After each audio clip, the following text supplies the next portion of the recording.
3법이 시행되고, 아직 입주는 안 했지만 지금 7월 달에 입주할 유성 한대들 같은 경우에도 뭐 2억 구간에서 3억, 그러니까 이게 유성 한대들이 2억이나 3억에 월 120에 또 100, 그리고 뭐 1억에 150, 뭐 이런 식으로 그 월세가 전환이 중요합니다. 그리고 뭐 미디어 6단지 같은 경우는 2억 후반 3억, 월세가 2천에서 80, 2천에 80, 해산서희가 월세가 2천에 85, 부영 6단지가 월세가 1억 3천에 70, 뭐 3천에 100, 일송이 2천에 50, 이밤주공이 1000에 40, 견소동 한신이 2천에 40, 뭐 1000에 45에서 50, 송정 신도브레뉴가 1억 2천에 50, 이밤 육주공이 1000에 45, 거모 올림이 1억 5천에 100.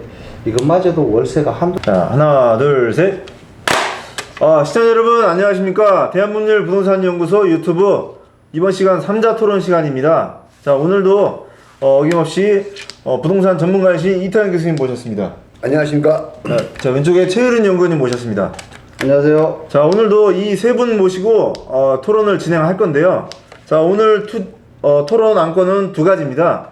일단 새 임대차법 9개월 동안 전세가 줄고 월세 반전세에 늘었다. 이게 첫 번째고요. 두 번째는 이제 규제주택 6억 초과주택을 조인다. 그 다음 이제 비주택 담보대출에 대해서도 LTV DSR 적용하는 거에 대해서 이제 토론을 진행할 건데요. 일단 교수님 네? 일단 첫 번째, 네. 요즘 이제 전세가 줄고 월세 반전세가 주는 현상에 대해서 어떻게 생각하십니까? 아니, 월세 반전세가 늘어나는 거에 대해서. 여러분 다 아시다시피 전세란 제도가 우리나라 고유의 어떤 그 특징이잖아요. 전세 기준은 없잖아요. 네네. 그런데 사실상 이 전세라는 제도가 뭐 양날의 감처럼 좋은 점도 있고 나쁜 점도 있습니다. 사실상. 그런데 나쁜 점보다는 좋은 점이 더 많다. 왜냐하면 전세로 들어간 사람은 일단은 이자를 안 내잖아요. 그렇죠. 네네. 그리고 월세를 내면 내 소득 부분에서 어느 정도 또 빠져나가는 거잖아요. 그리고 항상 내가 어느 정도 돈을 보유하고 있다. 이런 그 임차인 쪽에서도 조금 그 전셋돈이라는 게 목돈이라는 게 좀 있다. 그 다음에 전셋돈이란 목돈을 만들기 위해서 또 노력을 하고 그런 게 있잖아요. 네. 근데 월세는 또 소득 부분에서 어느 정도 일정 빠져나가니까 그 가처분에서 우리가 이제 만약에 300만 원을 버는데 월세가 뭐 100만 원, 50만 원이 나간다. 그럼 소득이 에서 일부가 이제 월세로 빠져나가잖아요. 네네. 그리고 은행 이자가 싸지 월세가 싸지는 않아요, 사실상. 네, 맞습니다. 그렇잖아요. 네네네.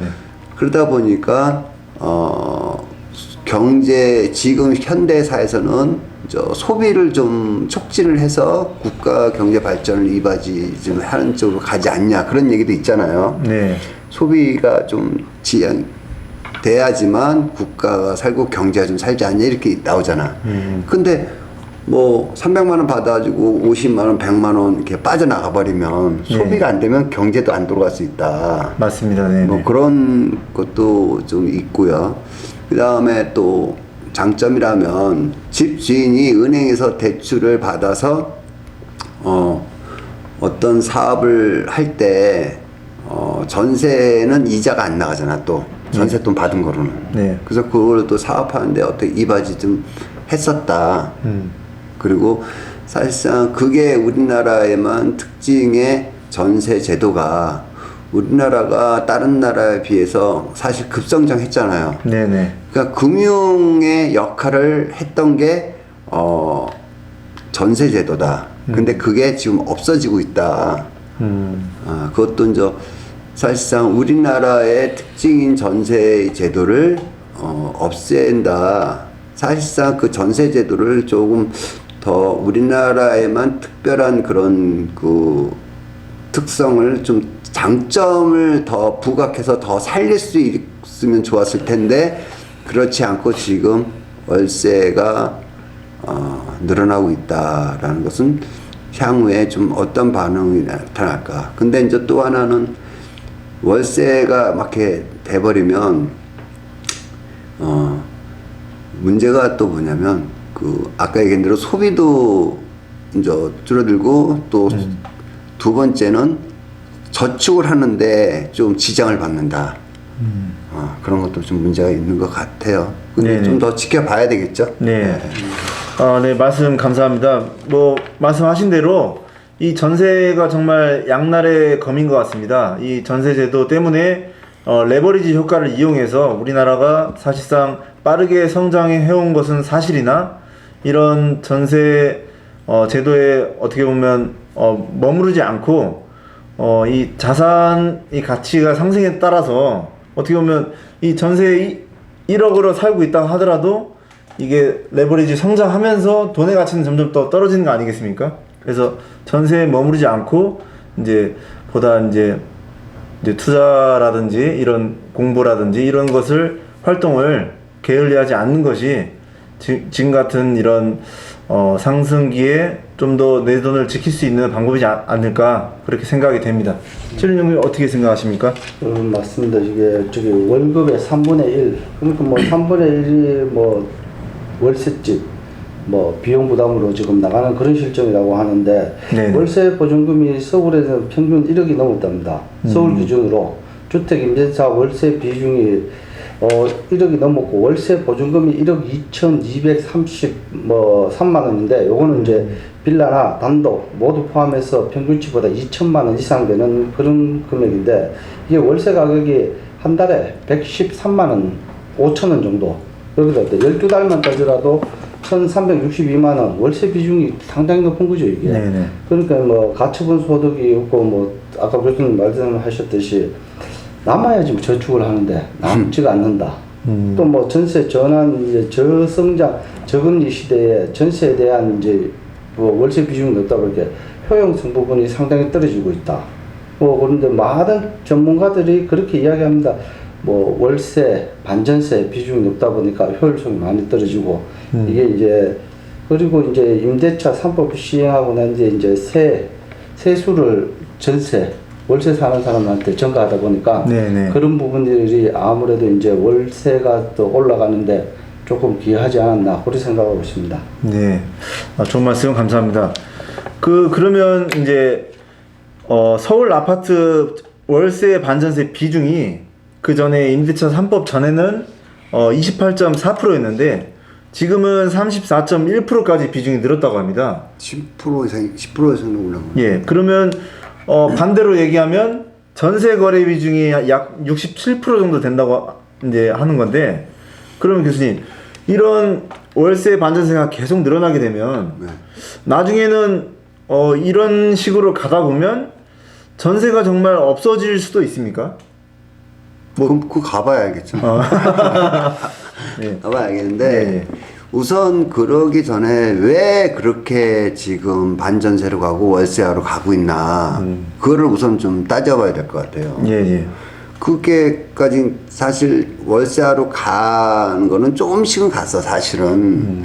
그런데 이게 왜 갑자기 막 10% 이상의 그렇게 그런 월세화로 가고 있느냐. 네. 그게 사실상 2017년도에 되고 나서 대통령이 이제 정권이 바뀌고 나서 8.2 대책부터 이제 재산세, 보유세 뭐 이런 것들이 이제 막 규제가 들어오다 보니까 집주인들이 아니 재산세를 내기 위해서는 월세를 받아야 내가 재산세를 낼 수 있는 그게 바뀐 거 아닙니까? 예, 예, 맞습니다. 그렇죠. 네. 그러니까 재산세를 올려다 보니까 이런 월세화로 가고 있어서 진짜로 전세 살던 사람도 월세를 내다 보면 가처분 소득이 줄어들고 경제도 안 돌아가고 저축하는 것도 힘들어지고 있다. 그 원인이 재산세를 보유세를 강화하니까 주인이 그걸 낸다. 사실은 정부에서 재산세를 올리고 보유세를 올리는 거는 집을 팔아라. 그런 뜻이었는데 또 집값이 올라가니까 집을 안 파는 거 아니에요. 근데 그렇죠. 또 재산세를 내야 되니까 월세를 돌리는 거고. 그러니까 집값이 오르니까 또 이 사람네들도 전세 가격을 못 올려주니까 뭐 갑자기 뭐 1억이란 돈이 뭐 1년 2년 사이에 어떻게 생겨. 안 생기니까 이거를 그냥 월세로 내면 안 되겠습니까? 이렇게 된 거죠. 그러면 정부에서의 그 정책으로 인해서 뜻은 좋고 마음은 좋았는데 방향이 잘못 나갔다. 그게 집값을 올리게 되고 집값을 올리다 보니까 전세라는 게 없어지고 월세로 가고 반전세로 가고 경제는 악순환이 되고 이렇게 지금 잘못된 그 정책으로 인해서 된 게 아니냐. 그래서 또 그 방면에 양도세를 갖다 또 강화를 하니까 또 집을 팔지도 못하잖아요. 네, 맞습니다.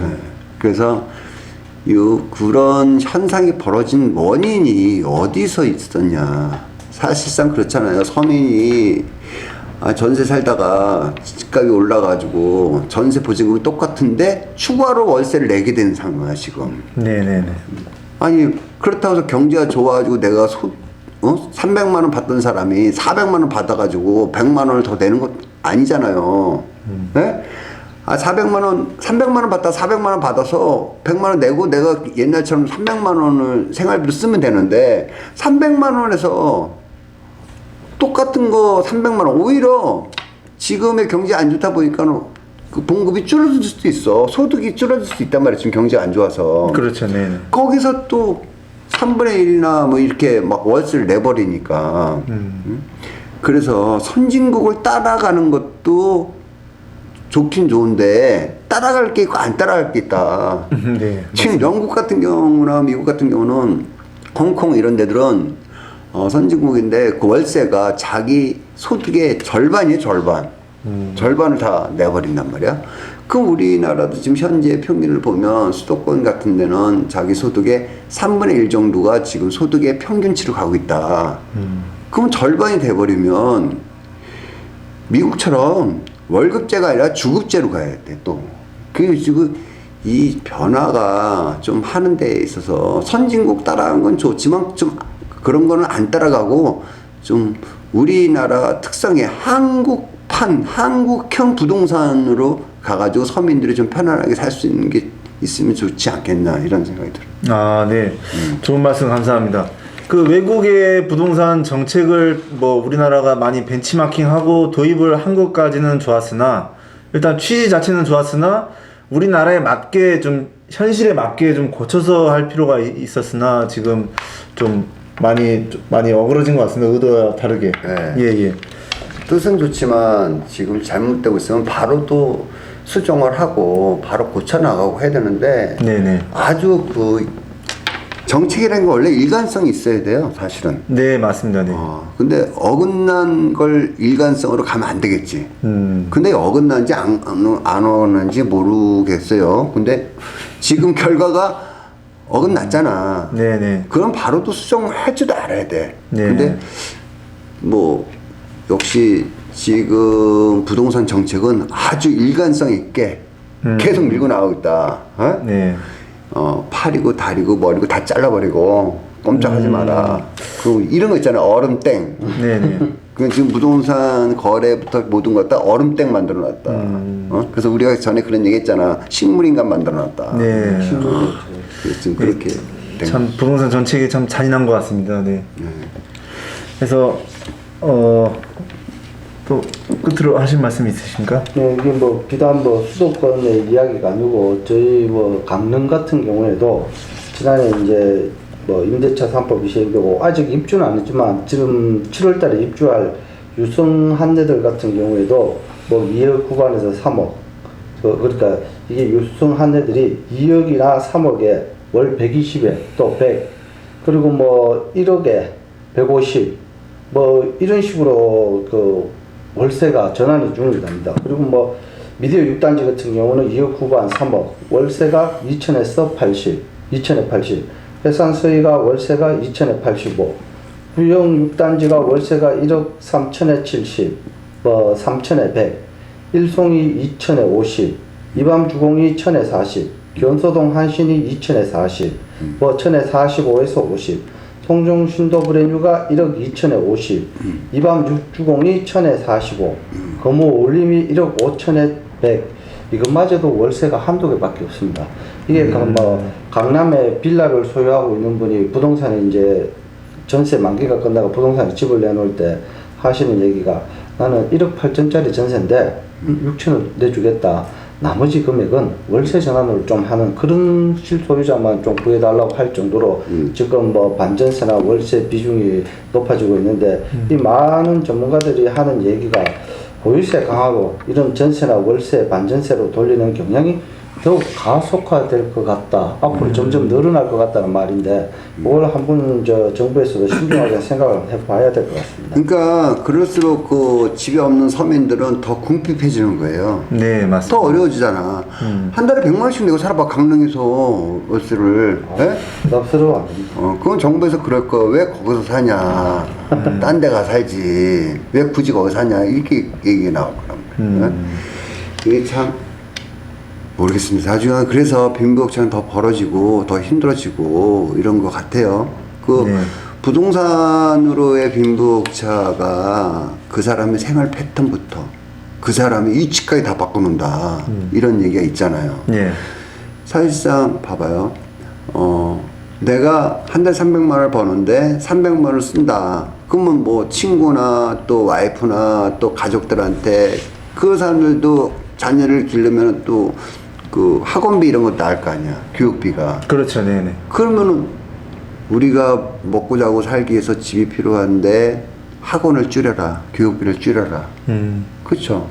이게 어려워진 형국이 나오고 있다. 근데 부동산 가격이 또 뛰니까, 그냥 우리가 뭐 긴 얘기 할 거 없이 내가 한 달에 100만 원씩 내다가 안 내버리잖아. 예? 네. 그러면은 어떻게 되겠어요? 예? 내게 되면 더 힘들 거 아니야. 안 내다가. 엄청 힘들죠, 네. 많이 힘들죠. 그리고 또 하나는 지금 좀 아까 최영군이 얘기한 대로 만약에 3억짜리 4억짜리 전세다. 네. 근데 1억에 뭐 120만 원 월세 낸다. 그러면은 아니 2억 3억을 갖다가 전세 대출 일으키고 2억 3억에 대한 은행이자 더 싸잖아. 120만 원 내지 말고. 그게 더 현명하지 않을까요? 저 집을 장만해야죠. 집을 장만하는 게 아니라 전세로 들어가는, 전세로. 근데 주인이 그를 또 용납하지 않는 거지. 월세를 받기를 원하는 거지. 그렇죠. 그래서 이게 재산세 상승 원인이 국민을 더, 서민을 어렵게 만들고 있다. 뭐 그런 결론인 것 같아요. 그래서 재산세에 대한 것도 적당한 시기에, 뭐냐면 재산세 올리는 건 좋아. 공급이 많아지고 풍부했을 때 재산세를 올리면 돼요. 지금의 공급이 부족한 거는 또 하나 이런 사람들이 착각하는 게 있어. 지금 주택 보급률이 120%인데 무슨 소리냐.